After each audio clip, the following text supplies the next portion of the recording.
Козероги убежали, попытаемся их догнать. Больше я не пойду, когда вот ноги отнимаются, когда уже все устал. Поеду ли я еще? Конечно. Таким образом, в Монголии появился новый подвид, как северный арголит.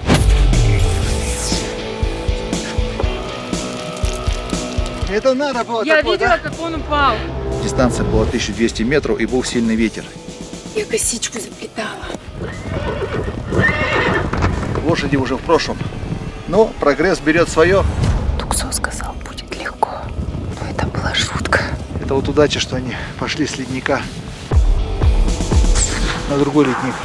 Я это предвидела, ожидала. Были ли слезы? Честно, да. На 4-6 день, то есть сегодня.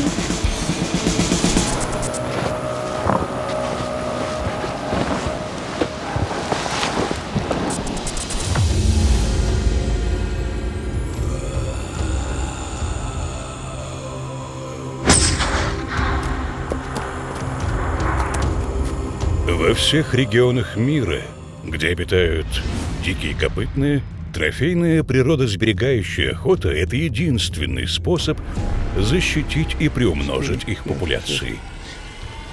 10 лет. Вдумайтесь, на Земле 8 миллиардов людей, а общее число всех подвидов диких баранов не превышает 100 тысяч особей. Некоторые подвиды не дотягивают даже до 500 голов и находятся под угрозой полного истребления человеком. Трофейная охота возвращает им будущее. Все сбалансировано. Человечество вошло в дикий мир, в дикую природу.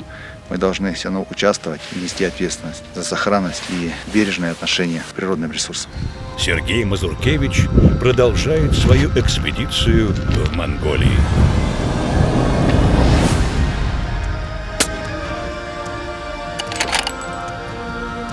Там, где мы ночевали, была зеленка. Тут уже такой привычный пустынный ландшафт.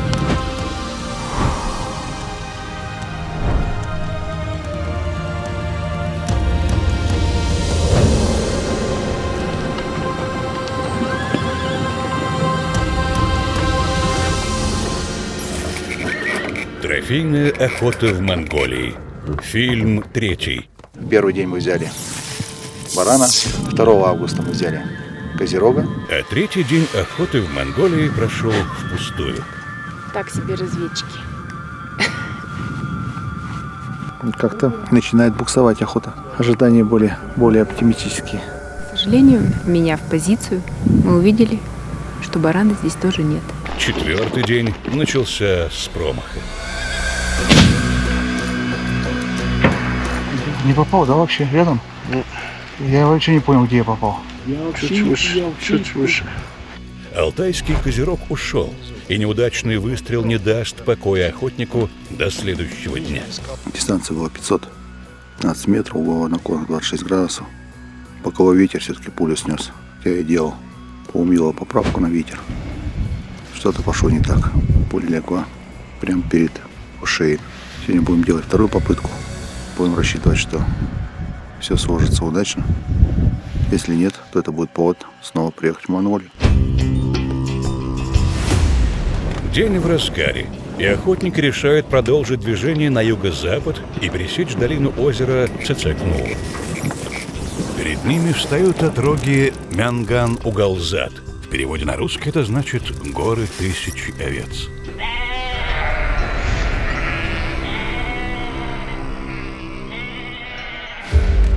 По местному преданию, в древние времена в этих горах баранов не было.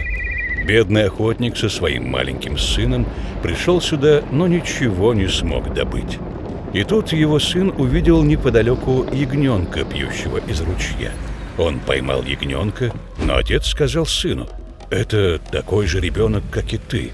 Нельзя отрывать его от матери». И мальчик отпустил ягненка с пожеланием: «Пусть вас будет 1000». Отец и сын остались в тот день голодными, но горы благословили людей, сберегших маленькую жизнь в ущерб себе. Пожелание мальчика сбылось. Бараны расплодились, а безымянная гора стала горой тысячи овец.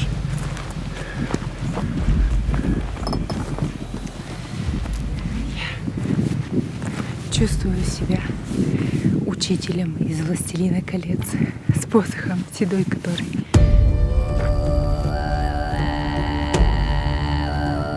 Удача сопутствует тем охотникам, которые бережно относятся к природе.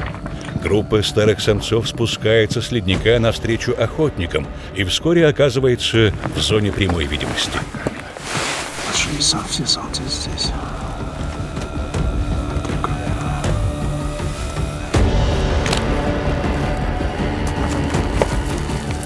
Эти бараны необычайно выносливы. До 3 дней они могут обходиться без воды. Летом едят бобовые, гречишники, мытники, словом, растения, богатые белком. Съедают до 19 килограммов корма в день, копят жир к холодам. Зимой переходят на сухие травы. Они выживают при минус 70 в высокогорье, и ветер, и снегопады им нипочем. Однако даже небольшие вмешательства человека в их среду обитания, например, выпас скота, для них губительны. Алтайский баран уязвим к антропогенному воздействию, и сохранение этого подвида зависит от строгого контроля за браконьерством. А этому как раз и способствует трофейная, природосберегающая охота. Они же 100% это финансирование идет на сохранность животных. Часть идет государству, часть идет местной общине, чтобы они здесь наблюдали и были заинтересованы и замотивированы в сохранности этого подвида. Часть идет организаторам, содержать егерей, платить зарплату, там, организовывать сам тур. Итог, что 100% до единого доллара уходит на сохранность барана. Сергей Мазуркевич готов к выстрелу. Дистанция небольшая, около 200 метров. Однако бараны, как по команде, снимаются с места и уходят в распадок. Кажется, шанс на добычу снова упущен.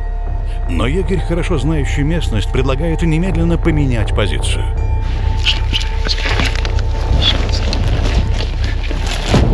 Камера не передаст, как тяжело дается людям даже небольшая пробежка по плоскогорью на высоте больше 3000 метров. Из-за падения давления на большой высоте кислорода в каждом вдохе на треть меньше, чем в низинах.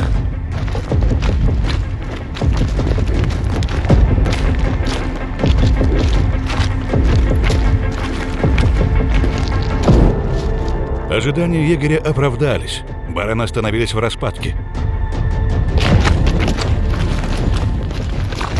Дистанция меньше 300 метров. Стрелять приходится без подготовки, но поправки вводить не требуется.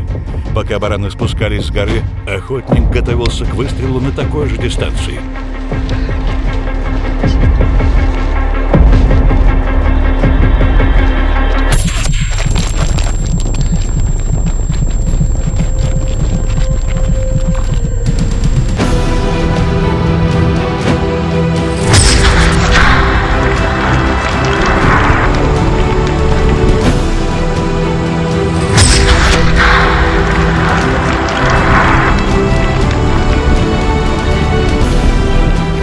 Как упал, мы не видели, будем подходить, смотреть. Если подранок, будем добивать.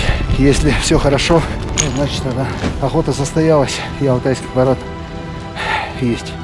Мы ожидали, что они как-то остановятся или медленно будут идти. Но они галопом как-то выбежали, то ли нас почувствовали, то ли что, и ушли. Туксо предложил пробежать. Молодец, профессионал. Пробежать на перерез. Он знал, куда побегут они. Вот пробежали метров 300 на высоте 3300. Немножко отдышка даже была. Все, они как бы остановились. Главный, который самый трофейный, немножко откололся. Метр буквально от стада. 270 метров. Произвел выстрел. Четкий хлопок.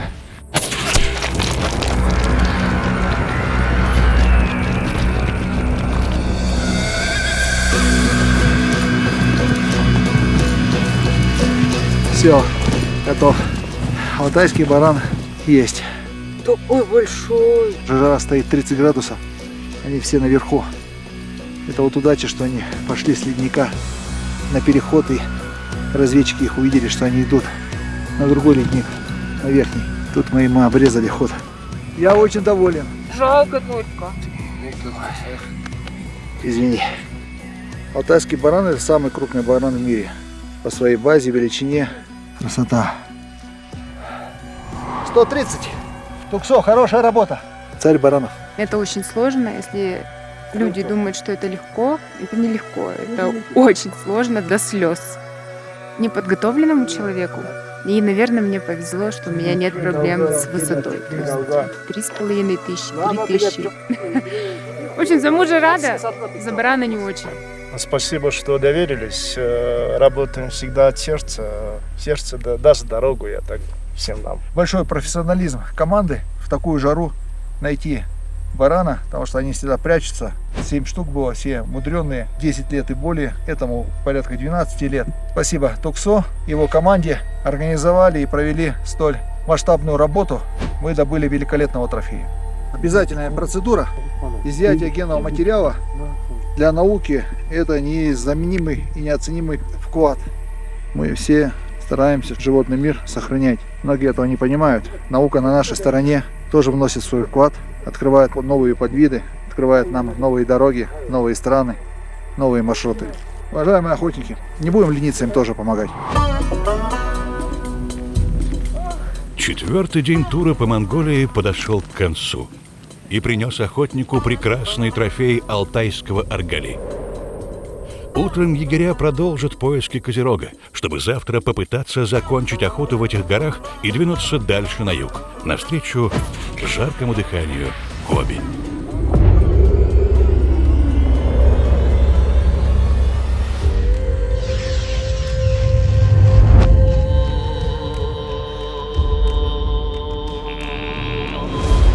Августа, понедельник, 5-й день.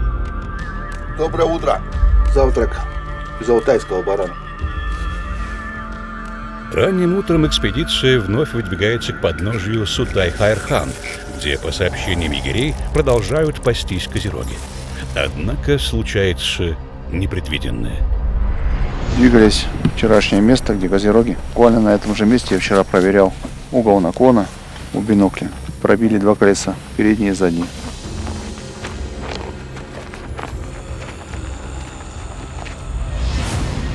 Основная группа егерей выехала в намеченный район заранее. Они засекли в горах козерогов и ждут прибытия охотника. До них еще час пути. Так начинается самая непредсказуемая и мистическая часть этой охоты.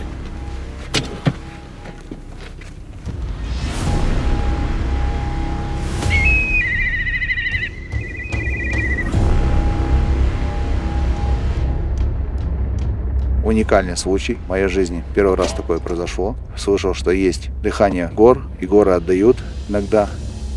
Запаска всего одна, и придется ждать, пока проводники привезут второе колесо. Водитель начал замену колес. Меня что-то вообще в целом потянуло в ту сторону. Поднимаясь, я буквально только взглянул в бинокль, тут же поднимается 2 рога. Такое невероятное стечение обстоятельств – большая редкость. Охотник тут же возвращается к машине и снаряжает ружье. Нужно торопиться. Козерог может почуять людей и скрыться в скалах. В этот момент происходит еще одна неожиданность. Стали занимать позицию. Появляется машина, откуда ни возьмись. И это все монголы. Никто не говорит по-русски. Естественно, я бегу, слезно прошу не ехать, заглушить мотор. Меня понимают. Спасибо моему монгольскому языку. В это время охотник занимает позицию и начинает готовиться к выстрелу. Проводник подтверждает: козел что надо. Очевидно, это очень старый, матерый самец, переживший не меньше 10 зим. Это видно по рогам, природному оружию козерогов. Их естественные враги в горах – волки и снежные барсы. Впрочем, от них козероги легко убегают по скалам. Однако с этим самцом явно что-то не так. Козерог движется тяжело, оступаясь, как будто из последних сил.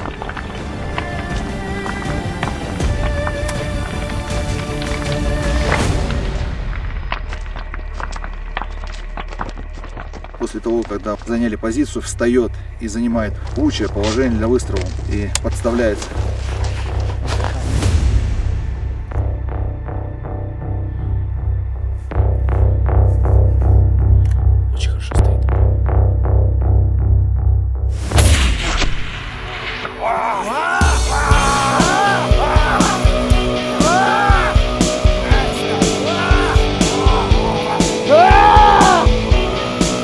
Это знак. Машина 2 колеса пробила. Туксо ушел вниз, раса не работала. Водитель меняет колеса. Я решил пройтись, посмотреть, может быть, козерог. Смотрю, рога одни торчат. Потом раз присмотрелся. Козерог здоровый. 400 метров, так, хорошая позиция. Красивый выстрел, сразу вниз.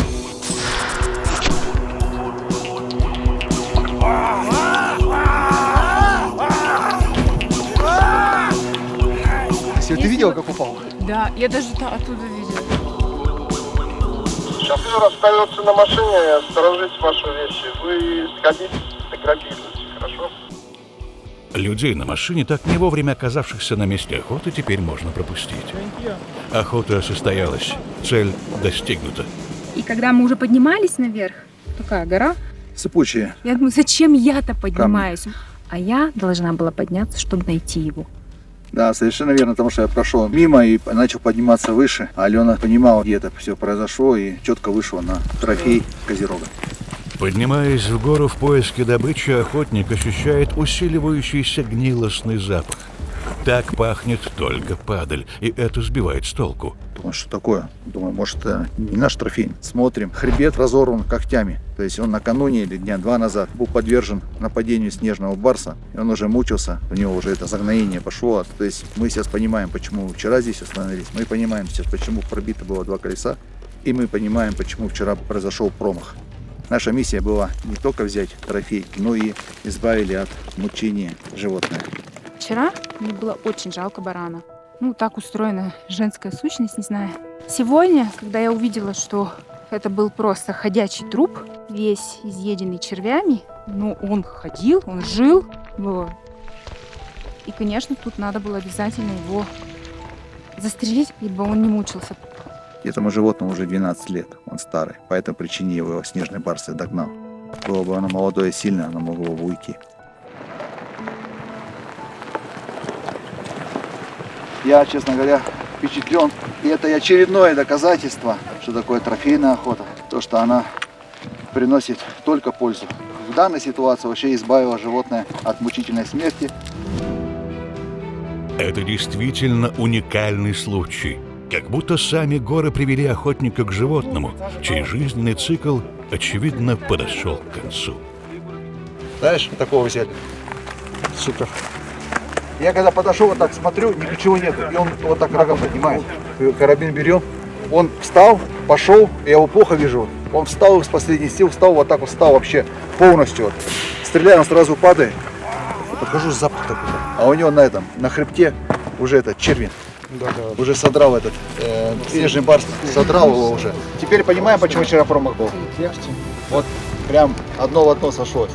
Алтайский козерог добыт. Чтобы не терять времени, экспедиция тут же отправляется дальше. На этот раз охотникам предстоит пролететь 640 километров на юго-восток, туда, где Алтайские горы сливаются с пустыней Гоби. Камень становится песком, и замирает время. Туда, где десятки миллионов лет лежат нетронутыми кости динозавров, а где-то рядом бродит по скалам Гобийский козерог. Следующая цель трофейного охотника. Вечером вертолет садится в маленьком аэропорту Гурван-Сайхан, рядом с городом Далан-Цангат. Здесь планируется ночевка в отеле, и отсюда экспедиция двинется на поиск последнего намеченного в Монголии трофея. Мы находимся в Южном Гоби, 5 часов на вертолеты, и мы в ареале обитания Гобийского козерога. Сегодня мы размещаемся в отеле, отдыхаем, завтра с утра охота. Пустыня Гоби объединяет Китай и Монголию, и где-то на их границе еще остались последние стражи древних торговых путей, чья генетика уникальна и невосполнима. Это хаптагаи, дикие верблюды. Они выживают в пустыне при температурах от плюс 50 до минус 40 градусов по Цельсию. Могут пить соленую воду и месяцами обходиться без нее. Пустыня Гоби – последнее прибежище хаптагаев на планете. Их осталось всего несколько сотен, и с каждым годом поголовье сокращается.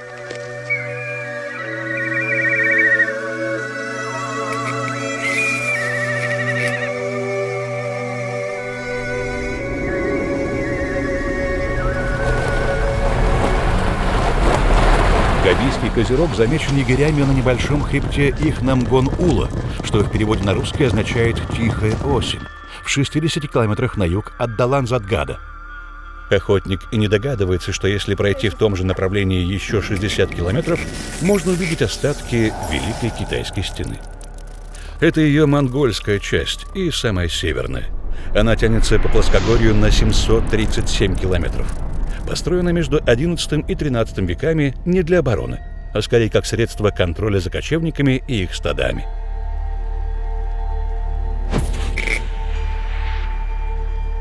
Я косичку заплетала. Не только русская женщина может ходить в горах 6 дней на охоте. И заплетать косички.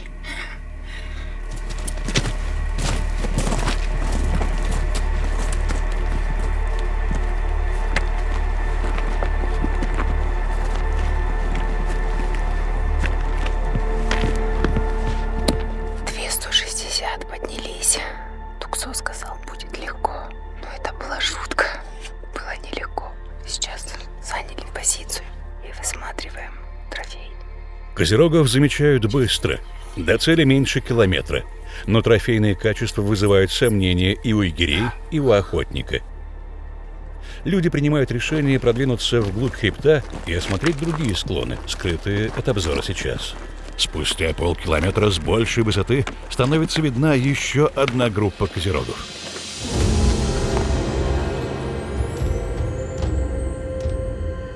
Половина груди закрыта камнем. Жопа видно хорошо. Прямо туловище видно. Но камень может закоротить. Я могу, в принципе, стрелять. Что делать? Тело намного меньше. Большие ушли. Если мы туда пойдем, мы всех увидим. Пошли. Похоже, это лишь дозорные. Так, козерога есть, но где-то 8-9 лет. Они говорят, что там за скалой 20 штук. Здорово, козерога. И пойдем за ними. А этих стрелять не будем. Основное стадо сейчас пасется за гребнем. Экспедиции придется огибать эту гору по радиусу, чтобы увидеть ее следующий склон. Подошли к группе козерогов на дистанции 500 метров. 2 рога видели, 2 самцов, но только за скалы. Остальные группа была не трофейная. Посчитали, что обойдем с фланга. Охотники спускаются в распадки, и укрытые от зорких сторожей проходят еще около километра. На карте это расстояние кажется совсем небольшим, однако в реальности это изматывающая цепь спусков и подъемов по осыпям и скальнику. Причем идти приходится осторожно, чтобы случайный стук камней не вспугнул чутких животных.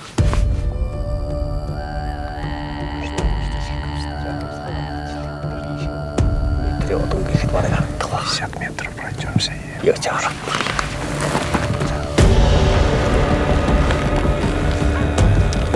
Становится ясно, что это был удачный маневр. На открывшемся склоне горы Сергей Мазуркевич видит трофейных самцов. Они не чуют людей и ведут себя спокойно. Дистанция до цели около 500 метров. Торопиться нельзя. Это финальный день охоты, и если сейчас будет промах, то шансы добыть габийского козерога в этой поездке резко упадут.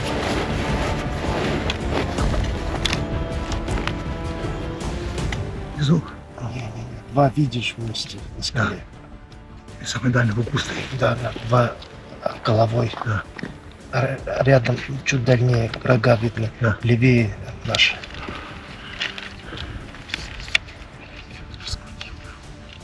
Теперь 90 метров. Она их 480.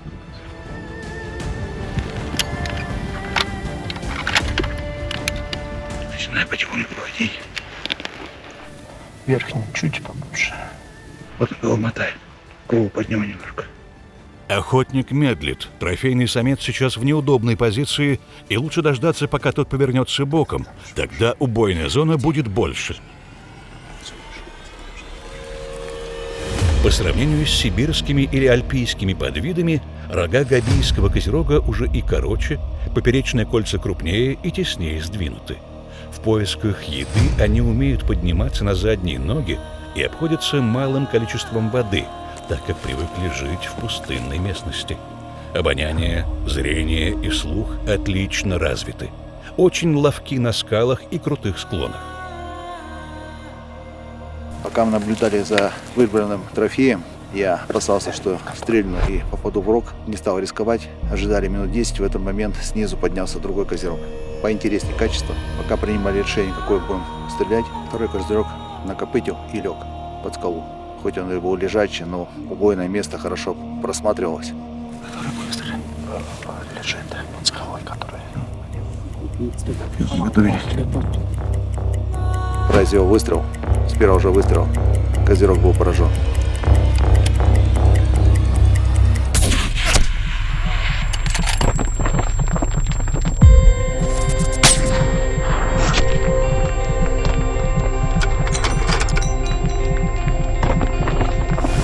Четко. 55 лет, 5 трофеев, первая охота. 500 метров. Ну, я уж не стал рисковать, потому что у нас буквально через 2 часа вылет в Уламбатор. У нас полдня было на 5-й позиции. Сейчас мы будем двигаться в сторону нашего трофея. Потом вызываем вертушку. Остался последний рывок. Найти трофей на соседнем склоне и спустить его вниз. Сколько раз я думал, зачем мне это надо? Больше я не пойду. Ноги отнимаются, это все на нервах. Хороший. И возвращаешься в Екатеринбург домой и обратно думаешь, куда же поехать. Это образ жизни.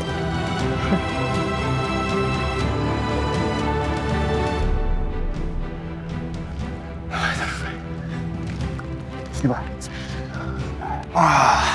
Спасибо. Пожалуйста. 9 лет. Позвоночник сразу перебило из-за этого. Рано утром вышли и смотрели больше 10 козерогов. 2 хороших было, одного взяли. Охота закончилась, все прошло прекрасно, так что устал, как собака. Спасибо.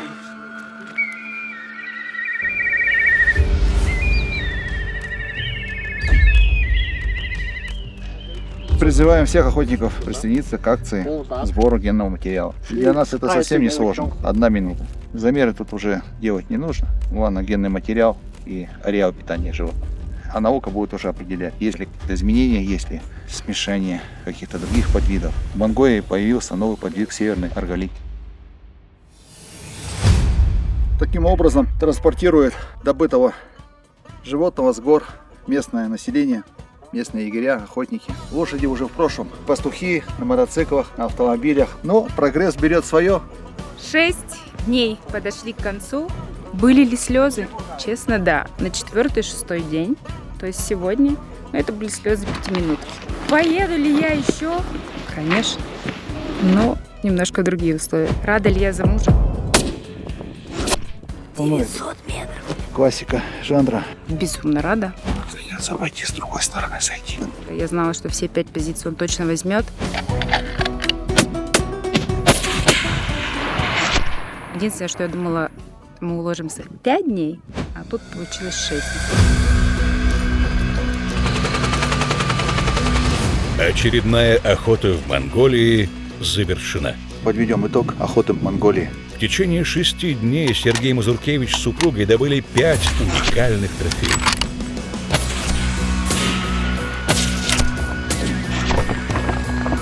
Благодаря вашей уверенности все и получилось.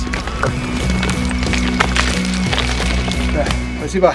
Позади 4000 километров пустынь и горных долин. Вся эта удивительная страна, объединившая в себе века исторических свершений и современность, шаманские культы, ислам и буддизм, азиатскую дикость и мудрость вольных степей, богатство фауны и тяжелейшие природные условия жизни.